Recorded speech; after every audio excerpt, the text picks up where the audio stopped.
My name is Alara Mason. I'm 23 years old, and at my father's military funeral, I wasn't even listed as his daughter. My name was erased, my existence denied. And as I stood there in the rain, dressed in black like a stranger, I heard someone whisper, "She has no right to be here." But just as the soldiers began folding the flag without acknowledging me, the commanding officer stepped forward, took the microphone, and said something that made every head turn and every secret start to crumble. I was never meant to hear what came next. My father had left behind instructions, personal, confidential, unspoken, and they were about me. For 23 years, I thought I was unwanted. But the truth? I was hidden by the very people now standing in polished shoes, pretending to mourn. They kept me out of his will, out of his obituary, and even out of his life. But they couldn't keep me out of that final moment. Because what the commander revealed didn't just restore my name, it destroyed theirs. Before we continue, please subscribe. This is not just a funeral story. It's a story about buried truth, twisted bloodlines, betrayal behind medals, and one father's final act of redemption. The official announcement of my father's funeral came like a public broadcast. His name, Colonel Isaac Mason, was spoken with reverence, played on the evening news, and etched into headlines as a national hero. There were images of folded flags, black horses, 21 gun salutes, but nowhere in any of those announcements was my name. No mention of a daughter, no note that he left behind any children at all. I refreshed the obituary 3 times on the Defense Department's memorial site, hoping maybe I'd missed something. But every time I looked, the section read the same: survived by his sisters and honored comrades. The words felt like a slap across the face. I waited for a private letter, a call, anything. But nothing came. Not from the military, not from my aunts, not even from the executor of his estate. I had to learn about the funeral through a news segment shared by someone else. It aired 2 days before the service. That's how much I mattered. I remember sitting at the edge of my bed, staring at the screen, trying to breathe past the weight in my chest. My hands trembled, not with grief, but confusion. My father and I hadn't been close in recent years, but we weren't strangers either. We used to exchange letters once a month. Handwritten, his penmanship always in straight lines, mine slanted and messy. He missed my graduation, yes. He missed my birthdays, most of them. But he never missed my letters, until 6 months ago, when everything went silent. At first, I thought maybe the silence was because he was deployed, or sick, or preoccupied. I told myself to wait, but now I knew what had really happened. He had died, and no one told me, not even the people who sat at his table during Christmas while I spent mine alone. The funeral was to be held at the National Military Cemetery, full honors, high-ranking officers in attendance. It was the kind of ceremony reserved for the rare few who had bled for their country and left a legacy behind, and yet I, his only child, was not welcome. I reread the location details and made a decision I knew I couldn't walk back. If they wouldn't invite me, I would show up anyway. I wouldn't beg to be acknowledged. I wouldn't make a scene. I just wanted to see him one last time. I wanted to see the flag, the casket, the people who pretended to care. I needed to know who they thought he was, because maybe, just maybe, that would help me understand why I was no longer part of his story. As I packed a black dress and the last letter he ever wrote me, still sealed, I whispered into the silence of my apartment, "I'm coming, Dad. Even if they pretend I don't exist, I'm still your daughter." And with that, I bought a bus ticket for the morning. The morning of the funeral was soaked in gray, not just the sky, but everything. The city seemed quieter, like it already knew what kind of storm was about to unfold. I stood outside the cemetery gates before anyone else had arrived, black coat clutched tight at the collar, my father's final letter tucked deep in my purse, still unopened. The rain started as a whisper and turned into a steady rhythm, the kind that didn't ask for permission. I didn't bring an umbrella. Somehow I didn't want the protection. I needed to feel every drop, every cold reminder that I wasn't meant to be here. But I came anyway. The guards at the entrance didn't recognize me, but they didn't stop me either. I wasn't on any list, and I could feel it in their stares. They flipped through pages of printed names, scanned the laminated guest directory with gloved fingers, then looked up and asked, "Ma'am, who are you here for?" I said his name, Colonel Isaac Mason. Their expressions softened, but not with warmth, with confusion. One of them nodded slowly, unsure of what to say, before quietly stepping aside. "You may wait over there," he said, pointing to a grassy corner behind the seating area. So I did. I waited in the shadows, alone, drenched, watching the black cars begin to arrive. My aunts were the first to step out, elegant and distant, dressed like grief was something they wore well. I recognized cousins I hadn't seen since I was 8. Faces that once laughed with me at cookouts now looked right through me. I caught the eye of one, Joseph, I think was his name, but he quickly looked away, as if my presence was offensive, as if I was a ghost, an unwelcome reminder of something best forgotten. The seating area filled fast, rows of folding chairs lined in precision, white cloths draped over the backs, each name tag carefully placed. I scanned every seat. My name wasn't among them. The air smelled like wet grass and gunpowder, even though the rifles hadn't fired yet. The formality of it all felt surgical, like a play being performed for a nation that would never know the full story. No one asked who I was again. But they didn't need to. Their silence said enough. I wasn't just uninvited. I was deliberately excluded. Someone had made sure I wouldn't belong. My heels sank into the soft ground as I shifted from foot to foot, trying to keep the tremble out of my hands. The rain slicked back my hair, soaked my dress, made me feel smaller with every passing minute. But I didn't move. I couldn't, because I had come to say goodbye, even if I had to do it from the margins. And then, from the far end of the procession, I saw him, the commander, walking slowly toward the front with a folder in one hand and something clutched tightly in the other. The commander's boots struck the ground with a quiet authority, each step slicing through the hush like a drawn blade. He didn't glance at the crowd. His eyes stayed forward, locked on the casket draped in my father's colors. I watched him, my breath catching as I noticed the small black box in his left hand. It was the kind of box medals are kept in. Honors, memories, legacy, things meant for family, things meant for me.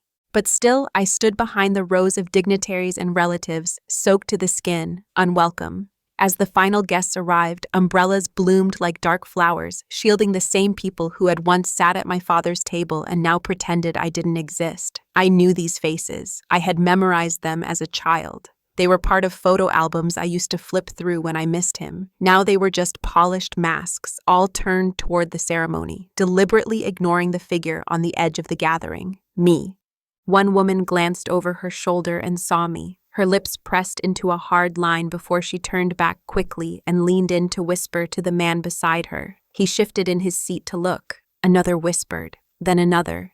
It spread through the crowd like static, recognition without acknowledgement, a subtle signal that the ghost had arrived. I wasn't just unseen, I was actively unspoken. The ceremony began. A bugle pierced the air with a note that caught me off guard. I hadn't heard that song since I was 10, when my father visited wearing his dress blues and stood at my school assembly. Back then, I thought the sound was beautiful. Now it sounded like loss. The flag, carefully folded by 6 silent soldiers, was placed on the ceremonial table near the casket. Still, no one looked at me. As the chaplain began to speak, I moved a little closer, just enough to see the commander's face as he stood beside the folded flag.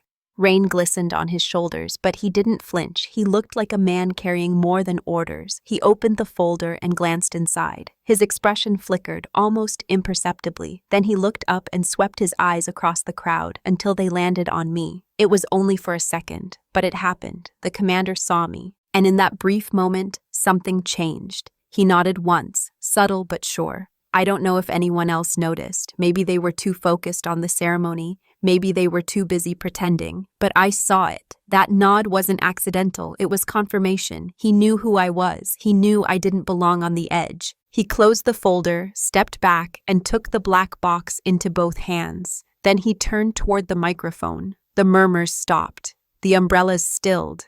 Every face turned forward. But for the first time, I knew exactly who he would speak to. The commander cleared his throat, his voice cutting through the thick air like a blade through fabric.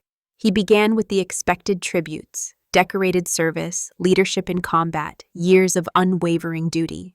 He listed my father's accolades with military precision, each word landing like a drumbeat. But as he spoke, I wasn't listening to the praise. I watched his hands. They never strayed from the black box. He gripped it like it held more than metal, like it was loaded with something weightier than honor. I had this sudden, strange sense that it held a part of my father not meant for public eyes. The rain slowed as if nature itself was pausing to listen. I stayed still, a shadow behind the crowd. No seat, no name card, no title. A nobody. My body ached from standing too long, but I didn't move. If I blinked, I might miss it. If I breathed too loudly, they might hear me. When the commander finished speaking of service, he set the folder down on the podium and paused. His silence felt deliberate. He opened the black box and held it in both hands. Then he looked at the front row, directly at my aunts, and asked in a firm voice, "Is Alara Mason present?" The air snapped. My name shattered the silence like glass. Heads turned all at once, some with confusion, some with disbelief, others with panic. I felt the wave of it before I saw it. My aunt's jaw locked. One of my cousins turned slowly, eyes narrowing as if seeing me clearly for the first time in years. Another woman clutched her pearls in dramatic confusion, whispering something too quiet to catch. I didn't step forward. I wasn't sure I could. My knees felt like they might give out. But then the commander raised his voice again, this time louder, clearer. "Alara Mason," he said, "daughter of Colonel Isaac Mason." The truth was no longer silent. It was spoken, it was public, and it was impossible to take back. I walked forward, not fast, not defiant, just steady. The grass was soft beneath my feet, still wet from the rain. My dress clung to my legs, heavy with water, but I didn't care.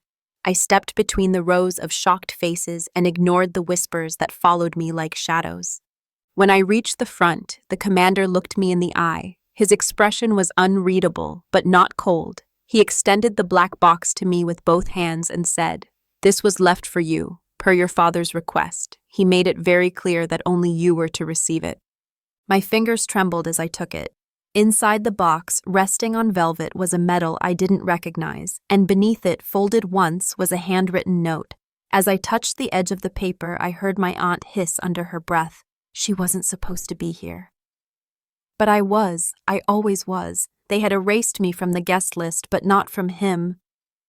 The moment the black box touched my hands, the ceremony was no longer about honor or legacy. It was about me and them. And the years of silence that were never accidental.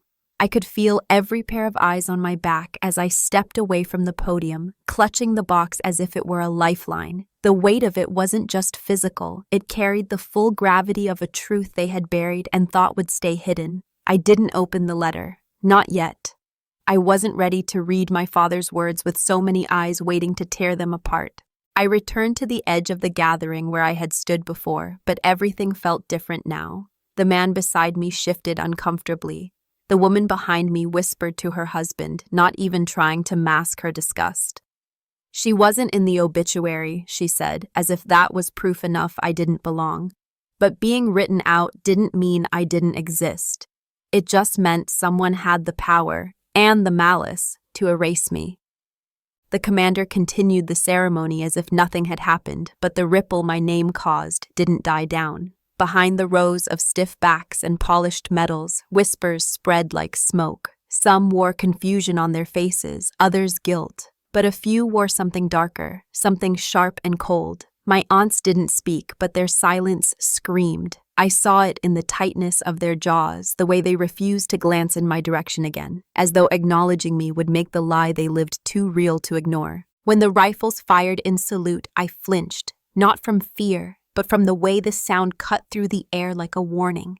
This ceremony, this funeral, was meant to be their final word, their victory in a quiet battle they thought they had won long ago. They had controlled the narrative, locked the doors, sealed the documents. But one man, the commander, had opened them again with a single spoken name. As the casket was lowered, a hush fell again, a collective exhale. I didn't cry, I couldn't. The grief I felt wasn't clean or sacred. It was messy, bitter, tangled with too many years of being unwanted. But I did feel something, a flicker of something rising inside me. Not peace, not yet, but clarity. My father had tried, in his own broken way, to reach me, and now I held the last piece of him they never expected me to have. As the crowd began to disperse, umbrellas rising like shields, I noticed someone in uniform speaking quietly to one of my aunts. She looked over at me, eyes narrow, voice low. Whatever she said made the man glance toward me and frown. The truth wasn't just inconvenient, it was dangerous to them. I wasn't a memory they could bury. I was the living evidence of everything they'd kept hidden, and I had just been handed proof. The ceremony dissolved into motion, a slow unraveling of structure as guests began to leave in small clusters. The cold air clung to the skin, and the rain had finally stopped, but a thicker storm had settled over everything. I stood in place, holding the black box against my chest as if it were armor. I didn't know where to go. I didn't even know if I should stay. But just as I turned to walk away, I saw the commander watching me again. Only this time, he wasn't standing still. He stepped down from the podium, shook hands with a few guests, nodded politely to others, but his movements were intentional, always drifting closer to me, never rushed. I waited, half expecting him to approach me again, maybe explain what was in the letter, or how he came to know who I was, but then, just when he was close enough for our eyes to meet, he looked away. It wasn't casual, it was calculated. He shifted his gaze to something over my shoulder and moved right past me. My breath caught in my throat. I turned slightly to follow him with my eyes, but he didn't break stride. Whatever he had done earlier, saying my name, giving me the box, that was all I was going to get. There would be no explanations, no further clarifications. He had delivered the message. Now he was gone.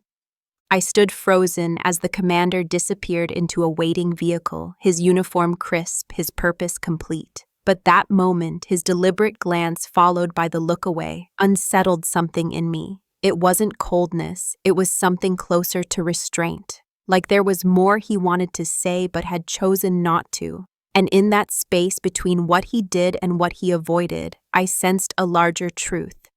I turned and found myself face to face with one of my cousins, a man I hadn't seen since we were both children. His face was twisted in something between pity and discomfort. "You shouldn't have come," he said quietly, barely moving his lips. "It's not your place." I didn't answer. I just looked at him, then slowly at the others, now avoiding my presence like a shadow. I realized then, it wasn't grief that made them act this way. It was fear of what I knew, or what they thought I might know. As the last of the guests left, I was alone again.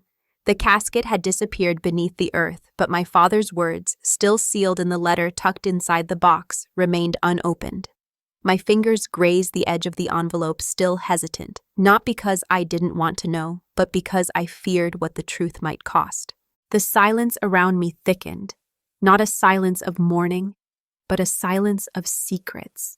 And somewhere behind it, the commander's glance echoed in my mind like a question unfinished.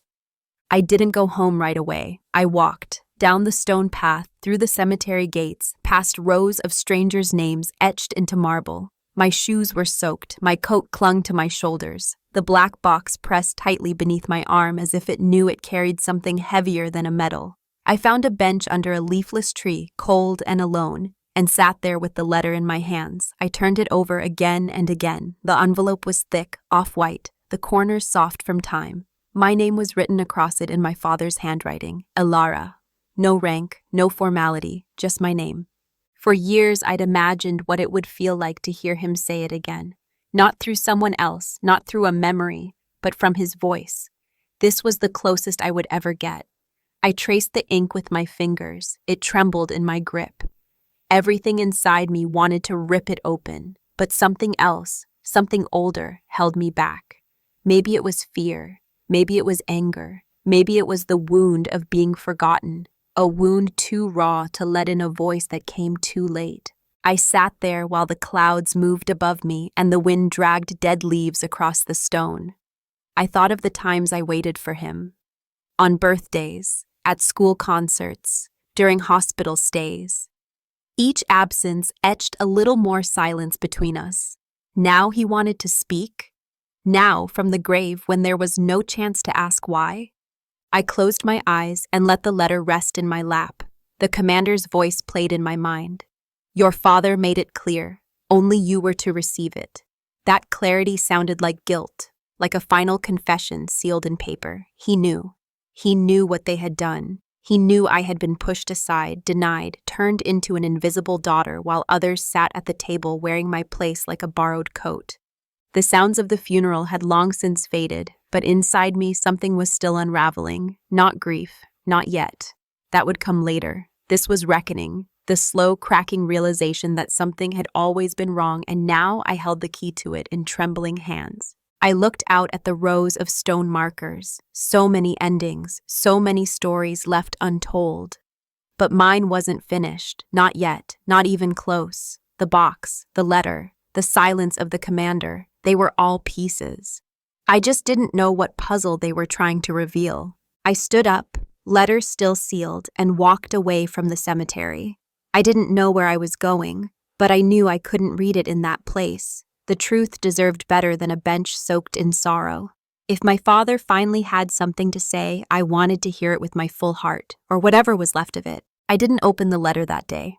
I carried it back to my motel room, placed it carefully beside the metal box on the nightstand, and just stared at them. The air inside felt as still as the cemetery had been, but colder somehow, like the silence had followed me. I spent the night turning memories over in my head, half-finished conversations, unanswered letters, birthdays that passed without a call. I thought about the look in the commander's eyes and the way he had spoken my name like it wasn't a secret, like it was a correction. The next morning, I returned. Not because I expected anything, but because I needed to see it again. The grave, the empty chairs, the hole they had tried to keep me in.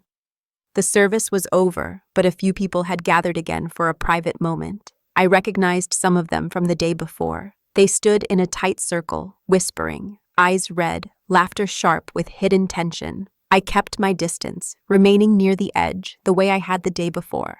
But this time, someone noticed. A man in a long coat approached. He looked like he belonged to someone, maybe a cousin's husband or one of my father's old colleagues. He didn't smile. He didn't introduce himself. He just looked at me like I was a problem he was tired of seeing. "This gathering is for family," he said, voice clipped. I met his gaze, unmoved. "I am family," he scoffed. "You weren't invited. You weren't even in the program." His words hit like stones, but I didn't flinch. I'd had years to get used to that tone. I stayed rooted. "My father is buried here. I don't need your permission to grieve him." He stepped closer, lowering his voice to something sharper. "You're causing discomfort. People are talking. Maybe it's best if you leave quietly before it gets uncomfortable." It wasn't a suggestion. It was a veiled threat wrapped in politeness. And still I didn't move. Not until I heard my aunt's voice behind him. "Elara," she said, tight-lipped and brittle. "This is not the time or place for disruptions. You've already done enough." I turned toward her slowly. She was dressed in black again, pearls gleaming against her collarbone, grief arranged neatly on her face. "What exactly have I done?" I asked, louder than I meant to. "Showed up to bury my father? Accepted a letter he left for me?" Her nostrils flared. "You should never have been mentioned." That was the moment something shifted. In me. In them. The lie had cracked wide open, and everyone could hear it. I wasn't just some forgotten footnote. I had been deliberately erased. But I wasn't leaving. Not this time. I took a breath, stepped past them, and walked to the grave alone. And behind me, I could feel their panic beginning to grow. The truth had a pulse now, and it was starting to beat louder. The words slipped from her mouth like venom, low but sharp enough to silence the air around us. "She has no place here." My aunt didn't shout, but she didn't need to. The way she stood, shoulders stiff, eyes narrowed, voice calm, carried more power than a scream. People turned, some out of curiosity, others out of shame. A few, I could tell, agreed with her. They didn't even try to hide it, but most just watched, unsure whether to intervene or step back and let the storm unfold. I didn't look away, not from her, not from the grave. I stood at the edge of the plot where my father's name had been freshly carved into stone, and I placed the metal box at its base. It sat there like a challenge, like proof that I did have a place here, even if they all wished I didn't. My hands were steady. My voice was not. "He left that for me," I said, turning toward her. "You can't erase that, no matter how hard you try." Her mouth twisted into something between pity and disgust. "You weren't his family," she said. "You were a mistake." I should have felt shattered. I should have walked away. But something in me, something deep and buried under years of silence and rejection, flared to life. "Then why did he leave me the one thing none of you got?" I asked. "Why did the commander say my name, hand me this medal, and speak to me in front of everyone? If I was nothing, why make sure I got that?" My aunt's face darkened. The lines around her mouth deepened, and she looked like someone losing control of a script she had rehearsed too long. "He was confused at the end," she said. "Ill. He didn't know what he was doing. You were just a whim." A whim. That's what I was to them. Not a daughter. Not a person. Just an inconvenient page they tore from the story. But they hadn't counted on that page coming back. With ink. With memory. With something they couldn't burn this time. I stepped back from the grave, never taking my eyes off her. "You don't get to decide who I am to him. Not anymore." She opened her mouth again, but this time someone else stepped forward. An older man in uniform. Not the commander, but someone who had been close to my father. His voice was low and deliberate. "I served with Isaac," he said, "and he talked about his daughter every single Christmas." My aunt's eyes widened, and for the first time she looked uncertain. The man didn't speak again. He didn't have to. He had said enough. The lie had cracked even deeper, spilling truth into the daylight. I wasn't alone in this anymore. I turned and walked away from the grave with slow, steady steps. Behind me, my aunt stood frozen, exposed by the very silence she had counted on. And ahead of me, I still had a letter to open. I didn't leave the cemetery immediately. I stood near the exit, hidden behind a row of old pines, heart still pounding from what had just happened. My aunt's words echoed in my ears like static, but it was the veteran's voice I kept returning to. Every single Christmas. Those 3 words shattered more than years of exclusion. They proved I had never been forgotten, only hidden. My father had spoken of me, remembered me, maybe even regretted what silence had stolen, but that still didn't explain the letter, or why the commander had made that moment public. I thought I had seen the last of him, but I was wrong. Just as people were beginning to leave, the commander reappeared, walking slowly back to the podium. The buzz of small talk dulled, conversations halted. Even my aunt, still shaken, looked toward him with a flicker of something close to dread. He stood tall, shoulders squared, medals gleaming in the dim morning light. But this time, he didn't open a folder. He didn't read from a script. He paused, placed both hands on the wooden edge of the podium, and said only one sentence. "Elara Mason, please come forward." My breath caught in my throat. I hadn't expected it. Not again. Not after everything. But somehow, I knew I had to answer. My legs felt heavy as I stepped out from the trees, every eye turning toward me as if the entire ceremony had begun again. I walked slowly, refusing to shrink beneath the weight of their stares. Some looked shocked, some looked furious, others looked relieved, but none looked away. I reached the podium and stood beside him, not knowing what he was about to say. He glanced down at me, then back out over the crowd. "Colonel Mason left detailed instructions in the final months of his life," he began, some of which were not included in the official ceremony. His voice was calm, but each word landed with the weight of a verdict. This letter, this medal, and this acknowledgement were to be delivered in front of his family and peers with full respect. He looked at me again.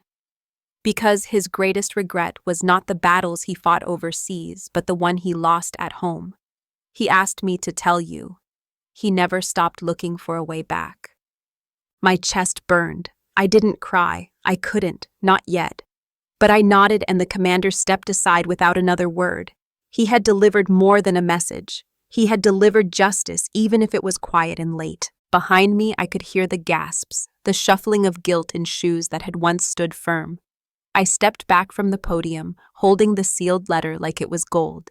And as I returned to my place beneath the pines, I knew something had shifted permanently. He had said my name, publicly, fully, and no one could take that back now. You said, write the next chapter in 500 words. Link it to the previous chapter. No bullet points. Sentences should be in structured paragraphs, no alineas. ChatGPT said, Chapter 11, a murmur through the crowd, and then silence. The moment I stepped down from the podium, a ripple moved through the crowd like wind sweeping across still water.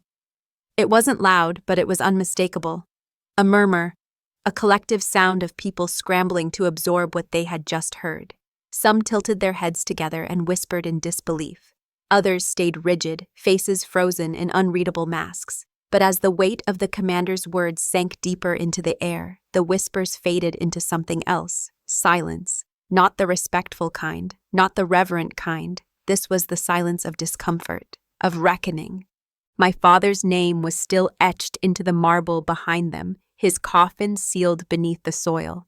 But it was my name that now hung in the air like smoke. Elara Mason, the daughter who was never supposed to be spoken of. The secret that had been hidden in whispers for years, now standing in the center of the storm they tried to keep quiet. I looked around and saw how quickly power shifted. The ones who had silenced me for so long suddenly couldn't speak. Their certainty had cracked. Their control had slipped. My aunt's eyes met mine again, but this time there was no fire in them, only panic. She looked at the other relatives around her, as if expecting one of them to fix this, but no one moved. The commander's statement had landed too clearly, too publicly. To challenge it would be to challenge a man in uniform standing on official ground. They had no more room to twist the narrative. A woman I vaguely remembered from childhood, a distant cousin maybe, took a hesitant step toward me. Her expression was unreadable, caught between curiosity and guilt. I didn't know, she said softly. No one ever told me you existed. I didn't answer. I wasn't sure if it was kindness or cowardice that made her speak. But either way, it didn't matter. She hadn't spoken when it could have changed something.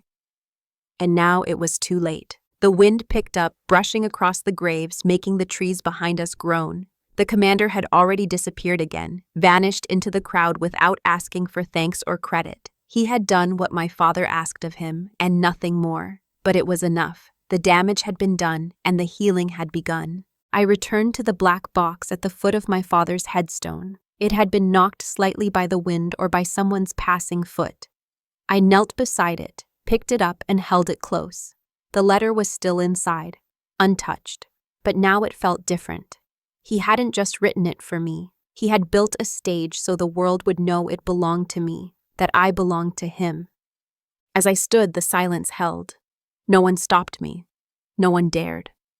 My place had been reclaimed, not through vengeance, not through a scene, but through truth spoken by the one man they couldn't silence. And I hadn't even read the letter yet. The silence clung to everything as I stepped forward once more.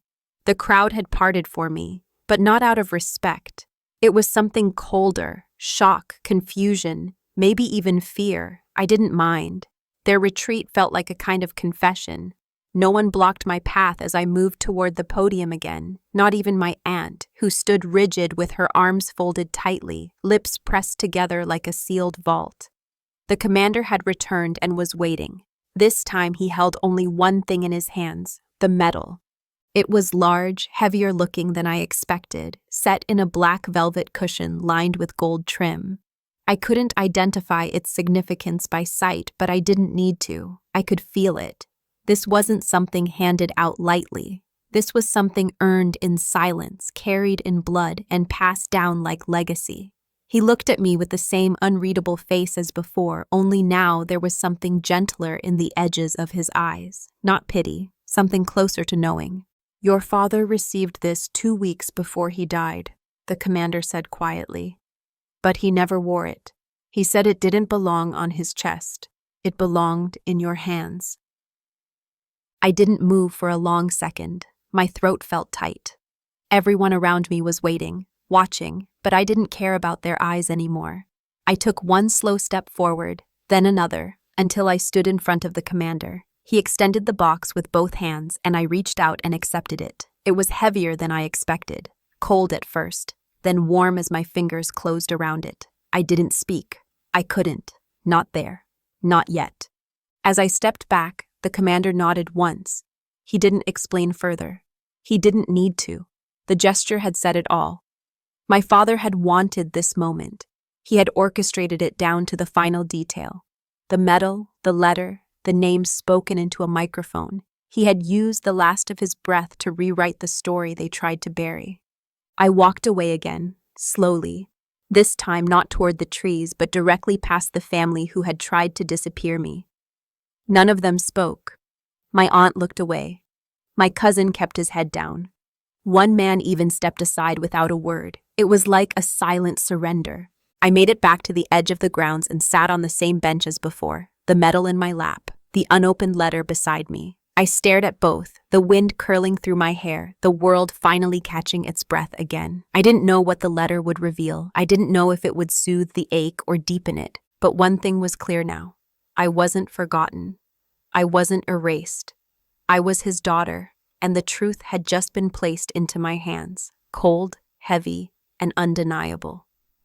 I sat on the bench long after the crowd had vanished, holding the medal in my lap like it might whisper answers. It hadn't left my hands since the commander gave it to me. Every detail on its surface seemed carved with intention. An eagle, a star, a Latin phrase I didn't understand. But it wasn't the medal itself that made my hands shake. It was the weight of what it meant. My father had asked, in secret, for it to be given to me. No fanfare, no announcement during the official ceremony, just a private directive. One act meant for one person, me. It was the commander who returned again, quiet as a shadow, his boots barely making sound on the gravel path. He stood beside the bench, not saying anything right away, like he understood that whatever he said next would matter. I looked up, unsure of whether to speak first. He broke the silence before I had the chance. He wrote it down, he said, signed it by hand, said it was to be kept sealed until the end, that no one else could interfere. His voice was low, but it carried. He was a man of rules, but this, he didn't trust to protocol. I looked at the letter resting beside the medal. The commander followed my gaze, then added, "He told me it had to be you who read it, alone. No copies, no summaries. He wanted his voice to speak only to yours." I nodded slowly, my throat tightening. "Did you read it?" He shook his head once. Wasn't mine to open. I didn't even touch it until today. We sat in silence for a moment, just two people with too many unspoken things between them. I wondered what he knew, what he had guessed, what secrets he had agreed to protect out of loyalty to a man who had died carrying more than medals on his shoulders. He didn't offer more. He just said, he made mistakes, but this, giving you that letter, he said it was the one thing he got right. And then, just like that, he turned and left. No salute, no farewell. Just a quiet walk into the distance until his figure dissolved into the trees like a phantom.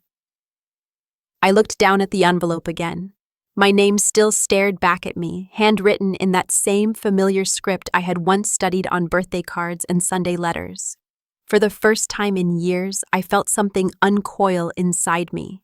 Not forgiveness, not yet, but readiness. I was ready to know, to hear his words, unfiltered by relatives or rumors or silence. I picked up the envelope and slipped it between my fingers. The seal gave way slowly. I unfolded the paper, took a breath, and finally began to read the last thing my father ever said to me. The truth, his truth, was no longer locked away. It had finally reached the daughter they tried to erase. The letter was short, just one page written in neat, controlled handwriting. My father's voice rose from the ink like smoke, calm but heavy. He didn't start with an apology. He started with the words, "I should have protected you." He said he had made a promise he never should have made, one that cost him years with me, a choice that, at the time, seemed like honor but grew into silence and shame. He explained that there was more to my story than what I had been told, and then, at the bottom of the letter, there was a final line. If you're reading this, you deserve the full truth. There's a video. I left it with the man who gave you the medal. I froze. I hadn't seen anything else in the box besides the medal and letter. I opened the box again, more carefully this time, lifting the velvet lining. Beneath it, tucked into a thin compartment, was a flash drive. It was plain, silver, unlabeled. I stared at it for a long time, heart pounding, unsure if I was ready to hear his voice again. But I couldn't stop now. I walked back to the motel room, the flash drive clenched tightly in my hand, my father's letter pressed against my chest like a shield. Inside the room, I slipped the drive into my laptop and waited. The screen flickered to life, and then he appeared. Colonel Isaac Mason, older than I remembered, seated at a desk in civilian clothes. His face looked worn but still strong. He didn't speak right away, he just looked into the camera for a long time, as if searching for the words. When he finally spoke, his voice cracked once before settling. I made a promise to your mother that I would keep you away from all of this, he said. The politics, the secrets, the legacy that was never mine to control. I let them convince me that being absent was safer for you, that not claiming you would protect you. I believed them, Ilara, and I was wrong. He paused, inhaled slowly, then looked directly into the lens. They told me to walk away. I signed the papers. I kept my distance. But I never forgot. Every Christmas, every birthday, I remembered you. I wrote you letters I never sent. I watched from a distance and told myself it was love. But love that hides is not love at all. The video blurred through my tears, but I didn't look away. If you're watching this, he continued, then I finally found the courage to let you in, and you have every right to hate me. But you also have the right to know that you were never the mistake. You were the price I paid for a lie I should never have agreed to. He reached forward and turned off the camera. No goodbye, no apology, just the truth. And suddenly, everything I'd been told about my life unraveled at once. The screen went black, but the silence that followed was louder than any storm. My father's voice still echoed in the small motel room, lingering in the corners, in the creases of the sheets, in the cold buzz of the computer. He had said it, out loud, on camera. I wasn't a mistake. I was the sacrifice. I was the secret. And he had lived with that decision until it carved regret into his bones. I sat back in the chair, letting the truth settle over me in pieces. The medal, the letter, the video, they weren't just gifts. They were a map of everything that had been done in the dark, now dragged into the light. For years, I had believed I was simply overlooked. A product of a broken relationship, a forgotten name in a family too proud to acknowledge deviation. But now I knew it wasn't neglect.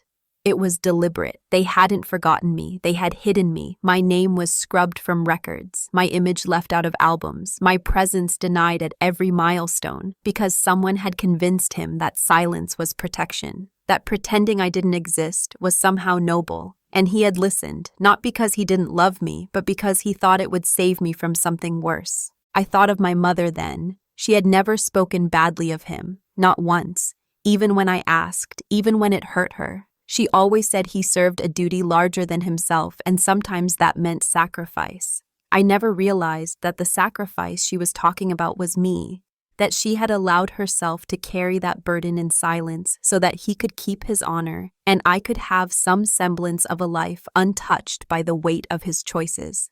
A wave of nausea swept through me, not from anger but from clarity. I had grown up thinking I was unworthy, unwanted, but now I saw it clearly. I had been loved in silence, protected in secrecy, but none of that changed the damage done by being erased. Good intentions don't erase the ache of absence. They don't quiet the voice inside that wonders why you weren't enough to fight for.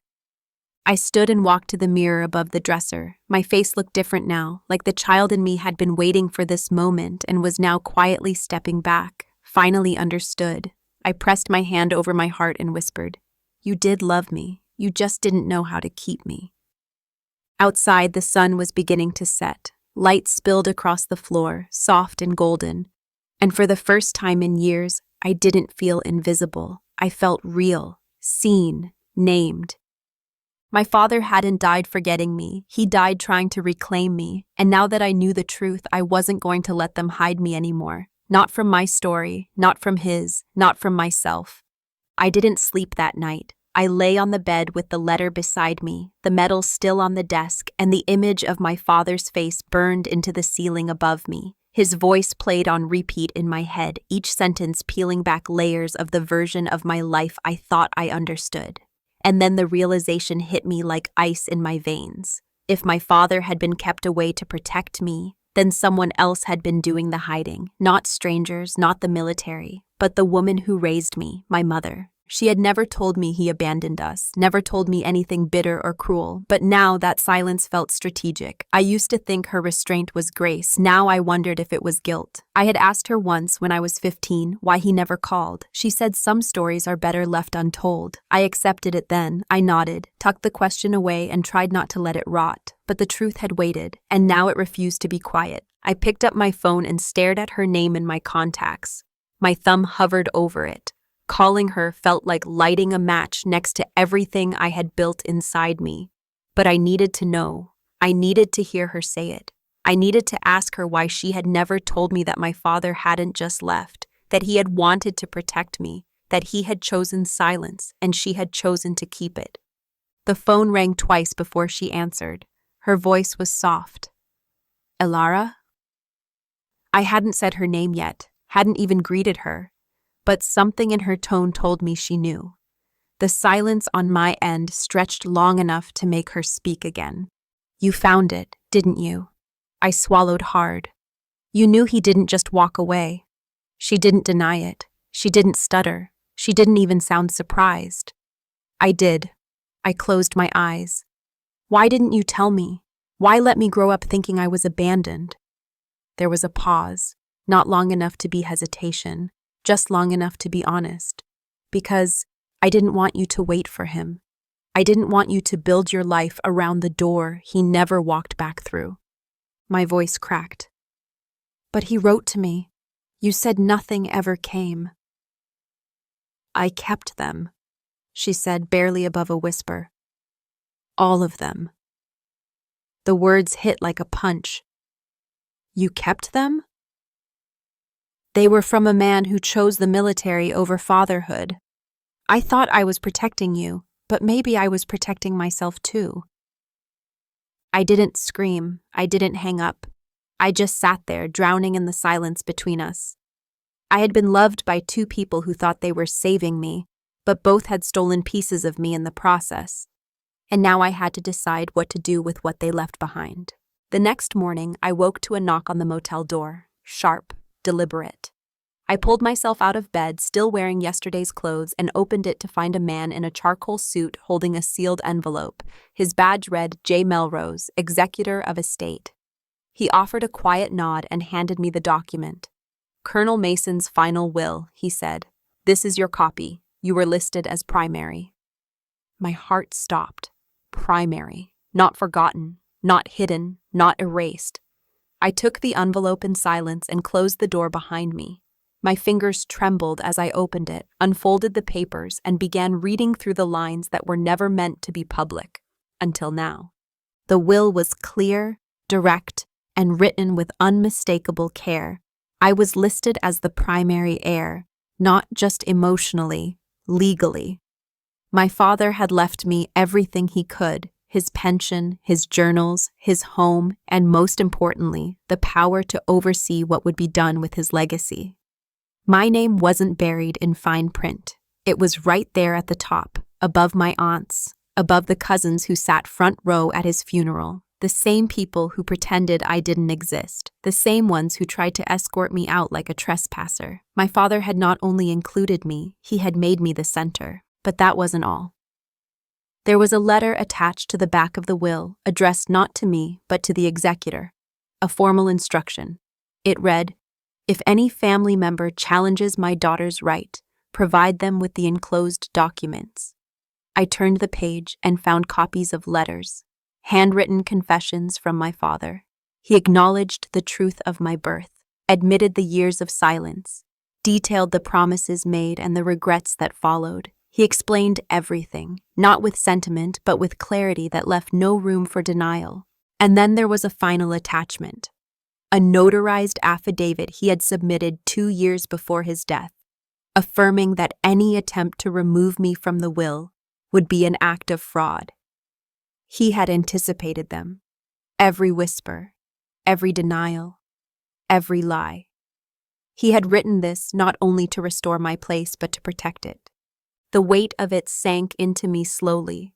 My father had spent years saying nothing, but his final act was louder than anything they could have imagined. He didn't just speak for me, he wrote it in stone. And now, anyone who had tried to bury my name beneath legacy and protocol would have to answer for what they did. I stared at the will, then at the black box on the nightstand, the medal, the letter, the video, and now this. Piece by piece, my father had built a truth they could not deny. I hadn't just been his daughter, I had been the one he trusted to finish the story, and now I would. 2 days later, I returned to the base, not for closure, not for sentiment, but to deliver what my father had left me to finish. The commander met me at the administrative building, dressed in uniform again, as crisp and composed as he had been at the funeral. He didn't speak right away, he simply gestured for me to follow. We walked through long, silent corridors, past glass display cases filled with medals and folded flags. The air smelled like waxed floors and time. Everything in this place existed to preserve honor, and now it would preserve truth. In a small conference room, he closed the door behind us and nodded toward the file in my hands. I laid the will on the table, along with the notarized affidavit and the copies of my father's letters. He didn't need to read them all. He looked down at the first page of the will, saw my name listed first, and nodded once, a firm, final nod, the kind that meant something was being set right. "I knew there was more," he said, voice low. "He didn't tell me everything, but I could see it in his face toward the end. He was a man carrying something he had waited too long to release." I looked at the uniform he wore, at the stripes on his shoulder and the silver pin on his chest. It wasn't the medals that gave his words weight, it was the restraint. This was not a man who exaggerated. He chose each sentence like it mattered, and today his silence had turned into something else, acknowledgement. "He was one of the best," the commander continued. "But even the best carry their share of mistakes. He didn't ask to be remembered for his medals. He asked to be remembered by you." I blinked hard, willing the tears not to fall. There had been so many moments over the years when I would have traded every belonging I owned for one word of recognition. Now, I had it in legal ink, in his own hand, in the voice of a man who had stood beside him in his final hours. It wasn't loud, it wasn't theatrical, but it was justice. The commander stood and opened a small cabinet behind him. From it, he pulled another box, smaller than the one with the medal, but just as carefully sealed. He handed it to me without ceremony. "He left this too," he said it was for after. Inside was a single photograph. Me, at 6 years old, standing beside a birthday cake with pink candles. It was a photo I didn't know existed. He had kept it. All those years, tucked away somewhere no one else could touch. I walked out of the building with the photograph pressed to my chest. The sun was high, the sky clear, and the silence around me felt different now. Not hollow, not heavy, but whole. My father's legacy wasn't in the medals, it was in the truth he finally gave me. I left that base not as a forgotten daughter, but as the one person my father trusted to carry what others tried to bury. The same family who once turned their faces away from me now had to reckon with documents bearing my name, sealed in military records and legal truth. The will was circulated. The story spread. And within a week, the silence that had protected their pride collapsed. My aunt called me, twice, no apology, just questions cloaked in civility. But I didn't answer. She had spoken loudest when she said, "She has no place here." Now, the place she denied me bore my name in ink, voice, and legacy. The obituary was updated by order of the military's legal department, publicly, officially. Underneath my father's biography and commendations, one sentence was added. "He is survived by his daughter, Elara Mason, whom he named as the sole steward of his estate." That was the moment the power shifted. No arguments, no more whispers. Only the silence of those who had been stripped of the ability to rewrite my story. And when I shared it online, his letter, the medal, the photograph, thousands responded. Veterans, children who had been left behind, even officers who had served under him. Messages poured in from people saying, "I'm glad he didn't let the silence win." Others said, "You gave us all a reason to speak." The truth didn't just free me, it freed others too. So to anyone who's ever been erased, pushed aside, or forced into the background, remember this. Sometimes the loudest justice comes in the quietest moments, not with revenge, but with truth, sealed in a uniform and spoken by the one voice they couldn't silence. This wasn't just a funeral. This was the end of their version and the beginning of mine. Thank you for being here. Her journey was heavy, but it led her back to herself. Watch another powerful story by clicking on the left, and don't forget to subscribe for more voices that deserve to be heard.